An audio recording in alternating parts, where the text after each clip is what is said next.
Welcome to the Shark Tank. Entrepreneur Jake seems to know a lot about pharmaceuticals, but will his new medicine be enough to calm the feisty sharks, or will his dainty drug prompt some unwanted side effects with them instead? Hey sharks, have you ever had a urinary tract infection, or pneumonia, bacteremia, or any kind of respiratory infection, especially those associated with cystic fibrosis, osteomyelitis, or diabetic food soft tissue issues? No, I don't think so. Not that I'm aware of. Oh, I actually came down with a urinary tract infection this morning. My company is called Tobramycin Takeoff, or TT for short. I have invented a new drug called Tobramycin that can treat all of the infections listed. We currently have 4 routes of administration for the drug: injection, inhalation, EV, and ophthalmic. I am asking for $100 million for 10% equity in my company. Very interesting product. But have you made any sales? Tobramycin had North America sales of roughly $75 million last year. Although sales have grown in the past 8 years, I have to be honest with you guys, they're expected to stabilize moving forward. Yeah, that's all great, and I definitely appreciate your honesty, but now tell me what I really want to hear. What are the key functional groups of this drug? The key functional groups in this molecule are amine, ether, and hydroxyl groups. There are 5 amine groups, 4 ethyl groups, and 5 hydroxyl groups. The 2 types of non-covalent bonds that could occur with these functional groups are hydrogen bonds and hydrophobic interactions. Alright, now look, all this is great, but how does the drug actually work?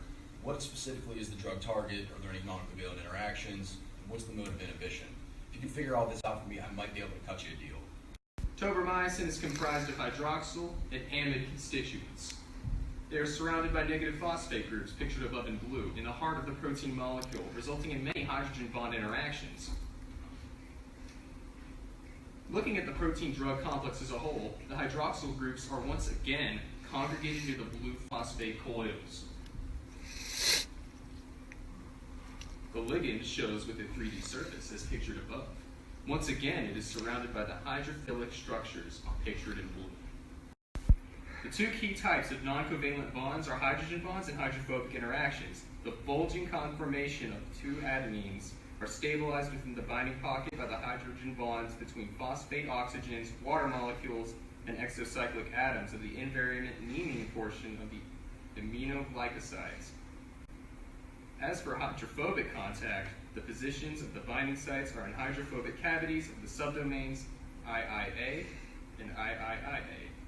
The hydrophobic residues that come in contact are Val-293, Pro-339, and Asp-451. Thus, hydrogen bonding and hydrophobic contact result in tobramycin to bond irreversibly to the aminoglycoside. As for mode of inhibition, tobramycin binds irreversibly to one of 2 aminoglycoside binding sites on the 30S ribosomal subunit, inhibiting bacterial protein synthesis. Tobramycin may also destabilize bacterial membrane by binding to 16S RNA. An active transport mechanism for aminoglycoside uptake is necessary in the bacteria in order to attain a significant intracellular concentration of tobramycin.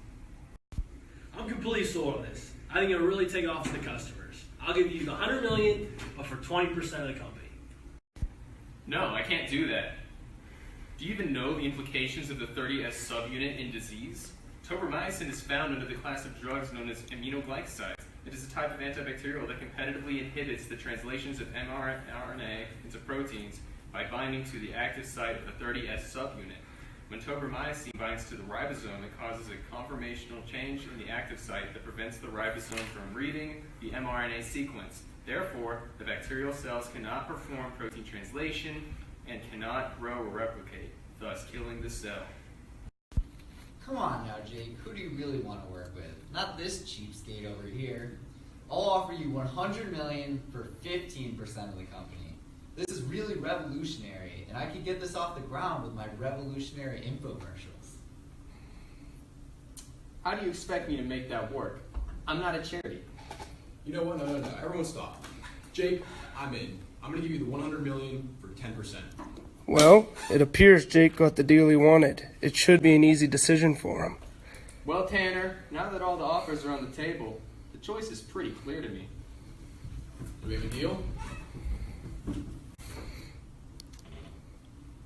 Oh, baby, let's do it, Jake. Sorry, Tanner. If you want to play in the big leagues, maybe throw in something a little sweet next time. You're missing out, man. You're missing out.